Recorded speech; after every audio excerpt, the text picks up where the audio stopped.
Syederalon, jajaran Direktorat Reserse Narkoba Polda Aceh bersama Polres Biren berhasil menangkap 11 tersangka kasus sabu tak bertuan seberat 353 kg yang ditemukan dalam bot tanpa awak di kawasan Desa Matang Bangka, Kecamatan Jenit, Biren pada Rabu 27 Januari 2021 lalu. Ke-11 tersangka itu telah dibawa ke Polda Aceh dan dihadirkan dalam konferensi pers yang digelar hari ini, Kamis 11 Februari 2021 di Mapolda Aceh. Kapolda Aceh Irjen Pol Wahyu Widada mengungkapkan pihaknya telah menciduk 11 tersangka setelah dilakukan pengembangan. Pada 2 Februari 2021 pihaknya berhasil menangkap 4 tersangka.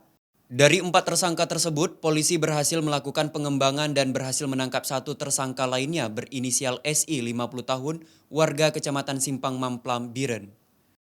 Polisi kemudian melakukan pengembangan kembali dan menangkap 6 tersangka, yakni SU 53 tahun, seorang wanita IZ 40 tahun, KR 23 tahun, MR 25 tahun, SY 63 tahun, dan SB 41 tahun. Dalam kesempatan itu, Direktur Tindak Pidana Narkoba Bareskrim Polri, Brigjen Pol Krisno Halomoan Siregar, mengatakan pihaknya sudah memperoleh informasi ini dari pertengahan Desember lalu. Kemudian pihaknya langsung membentuk tim dan melibatkan Bea dan Cukai karena modus mereka menggunakan jalur laut.